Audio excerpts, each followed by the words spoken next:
ToonGrin.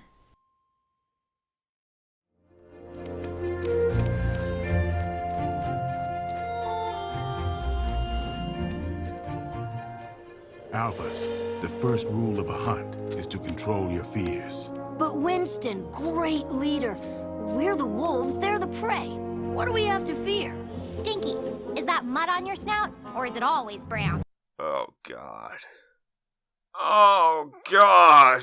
No! No! No! No! No! No! No! No! No! No!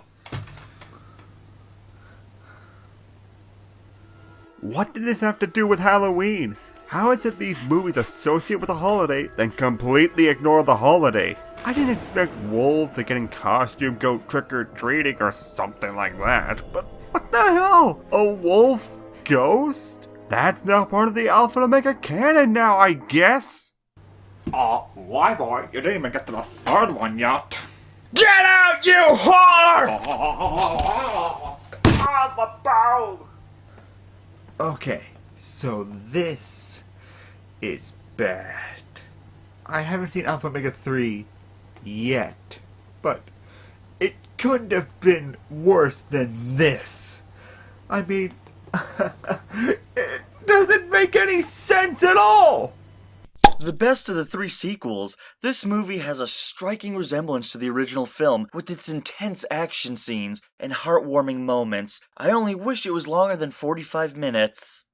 How dare you? How dare you?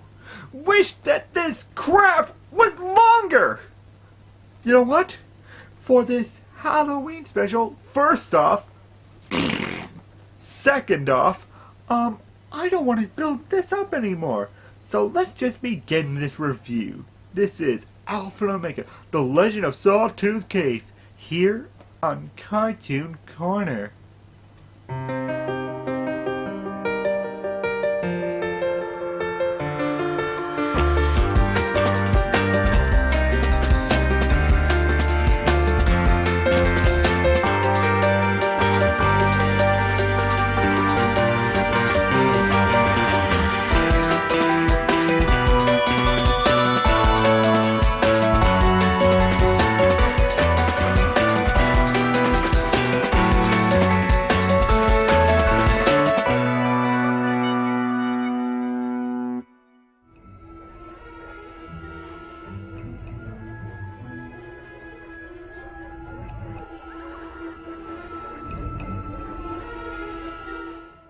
Well, what a surprise! The box art sucks. Our bug-eyed pups are back to stare into our souls, and Stinky and Runt are still interchangeable design-wise as always. And wait, why is there a squirrel with them? What, for that one flashback scene where a wolf fails to catch it, he gets the front of the box treatment? Well, I guess it's only fair, seeing how the duck with one scene and the random porcupine also make it to the front of the box for no reason. But the back is where it gets really good for this movie. A possum adventure that will leave you howling for more. I swear, every time one of these puns is mentioned, someone should just go out and strangle a wolf with their bare hands. Or at least give one a firm slap across the face. Oh, but this gets even better. The Alpha and Omega share a thrilling adventure filled with suspense, humor, and heartwarming moments after Runt sneaks off to explore the haunted Sawtooth Cave. When Runt finds a wolf who's been driven from her pack for being different, he musters all his courage to help her and learns the joys of lending a paw to a friend in need. You want to know the problem with that? It literally ruins the movie's twist entirely! Hell, imagine you read the back of the box for Citizen Kane and it just read Rosebud is the name of his sled. You're welcome! Now, how does the Alpha and Omega fanbase think of this movie? They love it, apparently! A majority praising its dark writing, excellent animation, and deep characters. And I just gotta ask, what movie were you watching? Can I get a copy of that one, please? We start off in a valley where Dumb One and Girl One, aka Stinking Claudette, are in Alpha School, learning stuff about killing things. You know, the family-friendly stuff. That is, until Scrappy-Doo, aka Runt, is seen in the pack and kicked off to Omega School, because who wants Scrappy-Doo in the group? With all his Color Wolf Swamp classmates. But where are they going? We're going to an ecological phenomenon. Shadow Forest. It's here we see the Omegas putting their stake in the woods as kings of the forest. The Omegas are the kings of the forest. We have to show it who's boss. Ah! I think he just did. So majestic.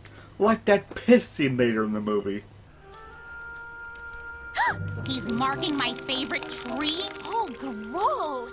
Remember, this is the fan favorite of the sequels. So the wolves make it to Sawtooth Cave. How do we know it's Sawtooth Cave? Because Runt spells it out for our dumbasses, of course. I think it's Sawtooth Cave. The rocks around the edges look like fangs. Welcome back, Captain Obvious. Yes, I am.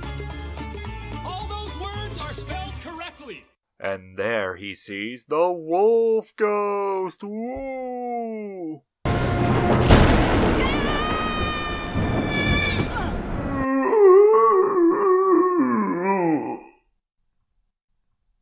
Oh.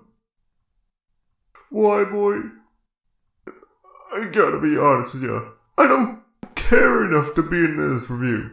This is just too stupid. And I'm just very disappointed in you. To review on this. You're better than that. So you know what? Good day, sir. What the? After being scared stupider, Runt is taken back to the cave where Uncle Tony starts telling the pups the legend of Sawtooth Cave and the wolf ghost. The legend goes that after Tony failed to catch a squirrel, which is definitely enough to end up in the box art, I swear, the wolf ghost stared at him. The end. Wow, what a legend, huh, kids? Right up there, the legend of King Arthur, the legend of Zelda, and now, the legend of Sawtooth Cave and the wolf ghost. So the wolf ghost is giving Runt nightmares of it staring creepily at him in his dreams. You got a pretty muzzle there, cub. So Runt decides to face his fears by dragging his siblings out and putting them in danger at the haunted cave. That is, until they meet up with these two. Identify yourself. Well, we ask you first. And we outrank you guys. Check out Wolf Girl. She has got some serious attitude. And what is with that fur? Is that a mullet? Oh god. Oh god. It's like... Come toddler with us, WHYBOY. Come toddler with us forever and ever and ever and ever and ever and ever. Back with the putts, and we start to see a pattern forming in this movie. Wolf Ghost shows up, slowly chases, then disappears. Slowly stares, then disappears. Slowly chases, then I question why I review movies for a living. Then disappears. Then Runt breaks the laws of physics again and climbs a tree to see spoopy eyes in the cave, which belong to this wolf here, who signals Runt to show him that his brother is going to die. Got it! I see him! I see him! Okay, 1. How did you fall in there when there's a ledge right there? You would need to have fallen twice. And 2. Animation on par with the first movie, huh?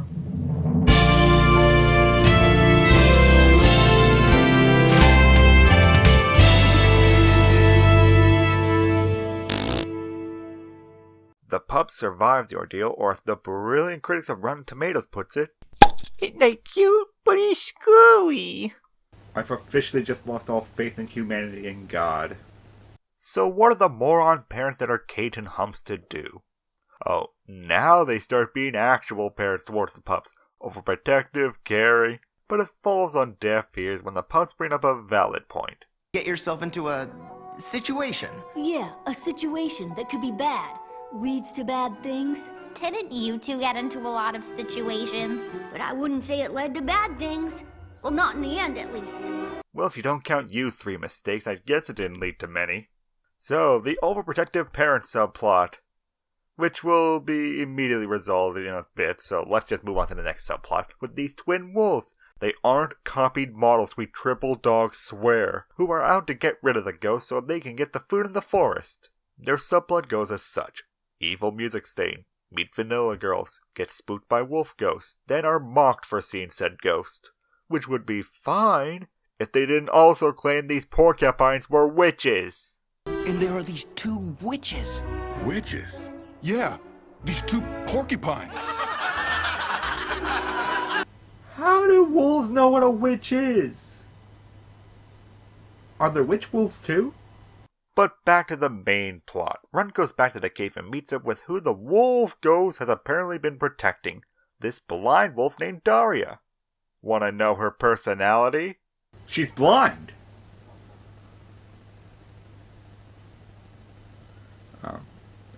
She can't see stuff. Sometimes she has keen hearing on par with Daredevil and is able to make out the amount of characters in a scene. Sounds like wolves. I hear 3 of them. And sometimes she is so blind she just bumps into things. It's so deep character-wise, like a thimble filled with spit. I get what the writers were trying to do. This is tailored to be the tragic backstory where her pack tried to kill her for being different, or in actual wolf pack terms, being a liability to their survival, where she is saved by this nameless wolf who is supposed to be her mother, but she never gets a name or connection to Daria, and then is just killed off screen. And I'm supposed to feel bad for that? A completely glossed over tragedy and the fact Daria can't see? I didn't even get to know her or her mom. This is just the laziest form of writing to make you feel sorry for a character. Just gives them a disability, so if you don't feel bad for them, you look like a jerk. You want to know how to write a good character with a disability? Take Toph from The Last Airbender. She's a blind little girl, so disability-wise, these 2 characters are the same. The difference is, Avatar's writers used Toph's blindness to explore how she reacted to the world, reacting to her parents' oversensitive protection, the belittling first impressions of others, and the encompassing compassion and acceptance from her friends. The reason the audience feels emotions for Toph is not because she doesn't have sight, but because of how she acts because of her lack of sight. Daria is just a tag-along artificial sob story for Runt to drag to Rabbit Poo Mountain to find her mother. Really? That's the goal of this crap? Rabbit Poo Mountain? Ugh, forget it, there's even bigger piles of crap to get through. So Runt accepts the quest to take Daria to Rabbit Poo Mountain, but first they are blocked by the Wolf Ghost's spontaneous plant control powers.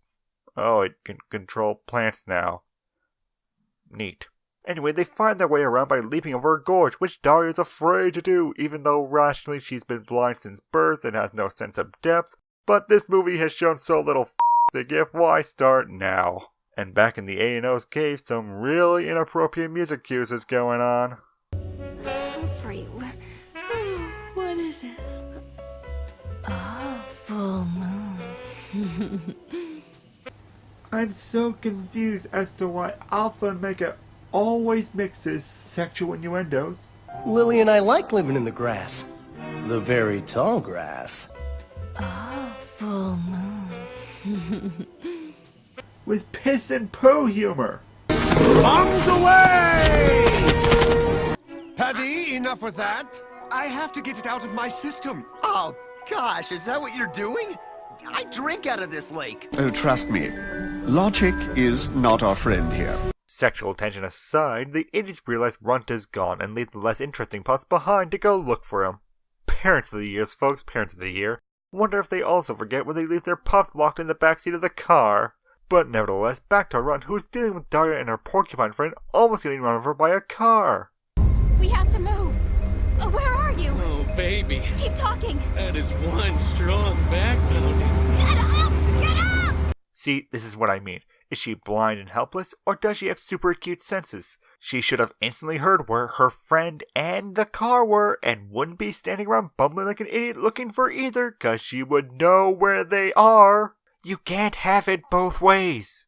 But idiocy continues as Humps and Kate show up to help Daria approach her old pack, asking about her dead mother, who she discovers is dead. What a shock. All the while, evil music is playing with these wolves over here, really pushing that this one in particular is the bad guy, even when he nonchalantly tries to walk over to Kate and Daria. Oh yeah, that's the body language of a cruel tyrant, isn't it? But as it turns out, he was the evil wolf who murdered Daria's mother for going against the pack's law. But what is this evil wolf's name? Head Wolf. I am not even kidding with that! Wikipedia, the credits! His name is literally Head Wolf! That's not a name! That's a placeholder in an unfinished script! Who would name a character like that? And that's not even the most messed up part. The most messed up part is that this character is deemed the most darkest in the A&O franchise by some of the fans in the A&O fandom. The darkest? This guy? Who appears for like the only third of the movie? He's so dark now? We don't even know his freaking name! Dark in what sense? Dark in the only third act appearance kind? Dark in that he has no character kind? Dark in that he has the exact same thinking as the pre-villain king, who had the exact same sort of keep to our traditions way about him, but who also boasted his superiority and smugness as a character kind? Headwolf is as deep as a freaking pudding cup and as dark as a goddamn light bulb. But we gotta move on now and have the staple final battle with Headwolf, who chases after Runt and Daria through shadowy forests, a bright sunshiny summer day, and back to Shadow Forest, where the wolf ghost of Daria's mother faces off with Headwolf and kills him.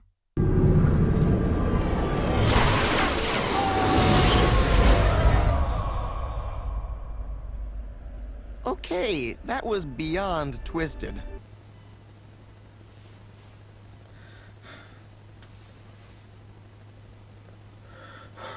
That is not even worth a response. Except to say, that is not what dark is. And huzzah! Daria's made part of the pack because of her completely inconsistent hearing capabilities, and Runt is given a licking by his parents, which will definitely spark some furries out there. And we end the movie with firstly a Valley Girl joke. This is our favorite part, the Valley of the Forest. This is where we are from. So, you're Valley Girls. And an orchestral backdrop.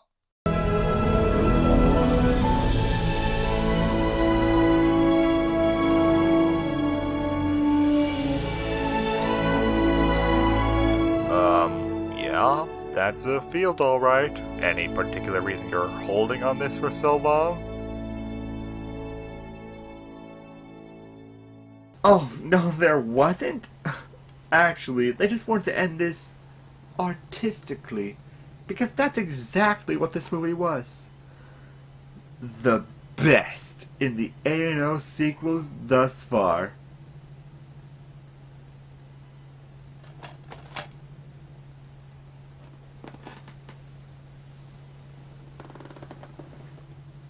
No. No. To push pros in real quick, the idea of a story of acceptance of another despite fear and disability is a good moral and story to tell. And if half the context wasn't ripped out of this story, it could have been cohesive, like learning who Daria is as a character, her mother, Headwolf. All these aspects together can't help but make me think if they were fully developed, if they would have actually saved this movie. But the writing, this feels like an unfinished project, or at the very least it's like someone had an idea, maybe something very interesting and thought-provoking for the kids, but then had it axed down to a meager 45-minute runtime with the majority of the pages ripped out. This felt like a budgetary nightmare to save money on this mess.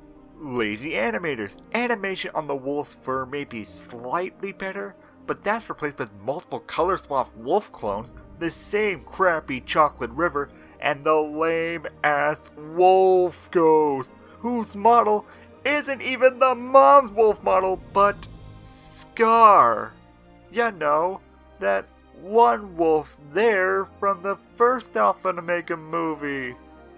That means a conscious effort was made to not use the proper model to make the wolf ghost the mom's wolf ghost. How does that even make any sense? Headwolf, this is not an antagonist.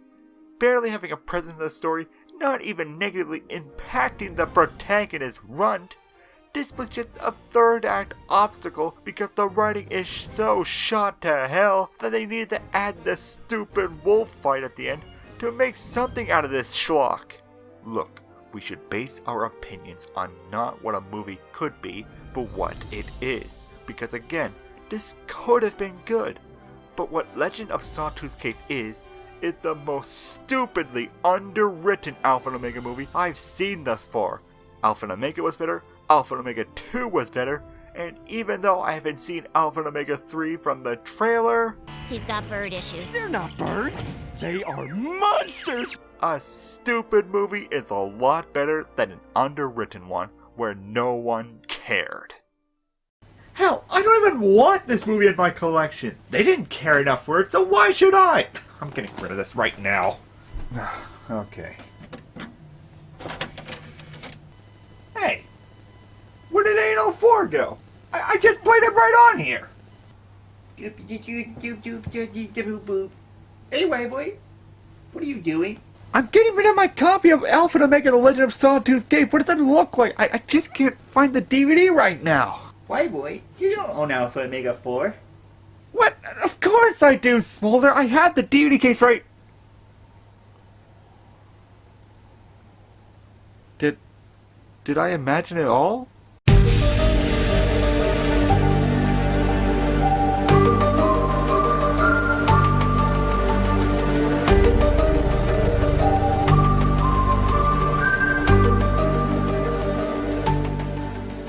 Hey everybody, thanks for watching this Halloween edition of Cartoon Corner. More Halloween treats are coming the rest of October, so stay tuned. And if you want to support ToonGrin and have also seen Alpha and Omega Legend of Sawtooth Cave, consider getting the My Friends Went to Sawtooth Cave t-shirt and feel forever ashamed.